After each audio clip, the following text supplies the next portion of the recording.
ఒక మాట చెప్పాలంటే జగన్ ఉన్నంత కాలం ఎవరు పైకి రారన్నా. ఎందుకంటే చదువుకున్న వాళ్ళు ఒక్కళ్ళకి కూడా జాబులు లేవు. ఒక ఇంట్లో పింఛని బిడ్డకి పింఛని వస్తుంటే ఒక్కరికే రావాలని మళ్ళీ పెట్టిన పింఛని వెనక్కి తీసుకున్నారు. ఇంట్లో ఒక్కరికే వస్తుంది. ఇప్పుడు మాకు నాన్న లేడు, నాకు మా అమ్మమ్మ ఉంది. మా అమ్మకి తీసేసి మా అమ్మమ్మకి ఇస్తున్నారు. మరి ఆమె చేసుకోలేదు, ఆమెకి డబ్బులు ఎక్కడి నుంచి వస్తాయి? అప్పుడు రెస్పాన్సిబిలిటీ ఎవరిదే? ప్రభుత్వాందే కదా. మరి అన్ని చేసినప్పుడు చదువుకున్న పిల్లలకు జాబులు ఎందుకు రావట్లేదు అన్నయ్య? ఇంకా జగన్ గారు ఎందుకు వస్తారు మన కాడికి?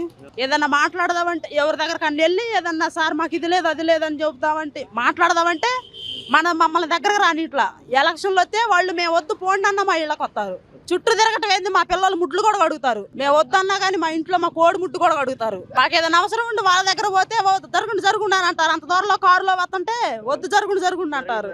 జనాన్ని మోసం చేస్తున్నారన్న, రెండోది ఏమీ లేదు. కానీ ఇప్పటివాడికి జగన్ వచ్చాక ఎంతమంది నాశనం అయిపోయారు. కాలేజీ పిల్లల జాబులు లేవు, పని చేసుకునే పనులు లేవు. అదే ప్రభుత్వం సరిగా ఉంటే మాకేంటా నీ బాధలో? 25 సంవత్సరాలు నాకేంటి కొబ్బరి బొండాలు పెట్టుకుని చేసుకునే అవసరం?